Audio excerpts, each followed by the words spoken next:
இப்போ இந்த வீடு வந்து கம்ப்ளீட்டாக முடிஞ்சிருச்சு. இப்போ நான் இருக்கிற ஏரியா பார்த்தீங்கன்னா கோயம்புத்தூர் குனியம்புத்தூர் தான். அது என் கஸ்டமர் பார்த்தீங்கன்னா கிட்டத்தட்ட 2-3 வருஷமாக ஃபாலோ பண்ணிருக்காரு.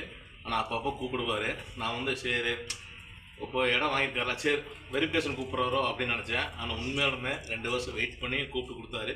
வேலை வந்து கிளியராக பண்ணியிருக்கு. அப்படி நான் சொல்கிறத விட இவங்க சொன்னால் தான் கிளியராக இருக்கும். சார் நம்ம வேலை எப்படி சார் நான் எப்படி பண்ணியிருக்கிறேன். Very good. வேலை வந்து ரொம்ப நல்லா பண்ணியிருக்காரு.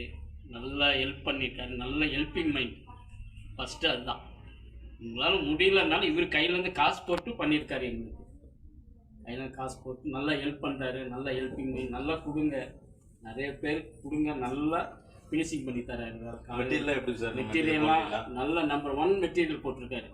சும்மா லோக்கல் மெட்டீரியல்லாம் கிடையாது. நல்ல மெட்டீரியல், நல்ல ஒர்க். வேலை வந்து எப்படி உங்களுக்கு முகம் சொல்லிக்கிற மாதிரி இதை பண்ணணும்னா இல்லை அதெல்லாம் ஒன்றும் கிடையாது. அது பில்டிங் கான்ட்ராக்டர் அந்த ஓனருக்கு அது வரத்து தான். பட் அந்த அளவுக்குலாம் கிடையாது. நல்ல வெரி குட். நல்ல வேலை பண்ணியிருக்காரு. மேடம் நீங்கள் சொல்லலாம். நாங்கள் எதிர்பார்த்ததை விட நல்லா பண்ணி கொடுத்துருக்காரு. மனசு திருப்தியாக இருக்கு. ரொம்ப ரொம்ப நல்லா பண்ணி கொடுத்துருக்காரு வீடு. உங்களை எதாவது சங்கடப்படுத்தோம்னா நாங்கள் தான் இவரை சங்கடப்படுத்தோம். ஐயா அதான் கோவை மேஸ்திரி ஏழைங்க நண்பன் போட்ட காரணமே அதனால தான். முடிஞ்ச அளவுக்கு என்னால் வந்து பணம் கொடுத்து உதவி பண்ணுறவங்கள என்னால் சின்ன சின்ன வேலை செஞ்சு என்னால் பண்ண கொடுக்குறேன். நல்லா நான் நினைச்சதை விட நல்லா பண்ணி கொடுத்துருக்காரு. இப்போ வந்து ஹவுஸ் ஓனரோட பெரிய பொண்ணு இவங்க ஏதோ குறைந்தாலும் சொல்லுமா ஓப்பலாம். குறையெல்லாம் சொல்றதுக்கு ஒன்றும் கிடையாது. ஒர்க்கு நீட், எக்ஸலண்ட், எல்லாமே சூப்பர். நாங்கள் எக்ஸ்பெக்ட் பண்ணதை விட ரொம்ப சாட்டிஸ்ஃபேக்டரியாக செஞ்சுருக்காரு. பக்கா.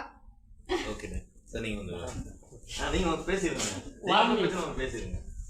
ஏன்னா வந்து எல்லாத்துக்கும் தெரியணும்.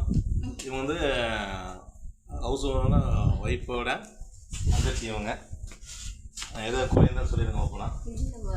ஒர்க்கில் நல்லா நீட்டாக பண்ணி முடிச்சிட்டாரு. அவருக்கு நல்லா பொறுமை இருந்தது பண்ணி முடிக்கிறதுக்காக. அதான் ஏன்னா நான் மேக்ஸிமம் பார்த்தீங்கன்னா வேலையில் வந்து டக்குன்னு ஸ்பீடாக செய்ய மாட்டேன். அவங்களுக்கு என்ன தேவையோ அதை வந்து பொறுமையாக நிதானமாக செய்வேன். இப்போ எல்லாத்துக்கும் வந்து பிடிச்சிருக்குது. அதனால தான் வீடியோ எடுத்துருக்கிறேன். வீடியோ வந்து ஃபுல்லாக ரூம் என்னென்ன சைஸ் என்னென்ன பண்ணியிருக்கு கிளியராக போகிறேன். எல்லாத்தையும் ஷேர் பண்ணுங்கள். அவ்வளோ கம்மியாக பண்ணிகிட்டு இருக்கிறேன். அந்த இவர் வந்து மச்சான், ஹவுஸ் ஓனர் மச்சான் சார். பாருங்கள் எல்லாருமே வந்து இவங்க ஒரு பொசிஷன் இருக்கிறாங்க. கவர்மெண்ட் ஜாப் தான். நம்மள மாதிரி ஏதோ முடிஞ்ச என்ன சாப்பாடும் வெளியே பண்ணிட்டு இருக்காரு. நான் வந்து பில்டிங்கில் பண்ணிட்டு இருக்கிறேன் சார். இவங்க ஏதோ வேலை இருந்து எனக்கு குறையதான் சொல்லுங்கள். பார்த்தீங்கன்னா நல்லா கரெக்டாக இருக்குது. எதிர்பார்த்தோடு நல்லா பண்ணியிருக்காரு. குறிப்பிட்ட டைமில் சீக்கிரமாக முடிச்சிட்டாரு. மெட்டீரியல்ஸ்லாம் நம்பர் 1 மெட்டீரியல். ஸோ நம்பி கொடுக்கலாம். Excellent work. Thank you sir. Thank you. ரொம்ப ரொம்ப நன்றி சார்.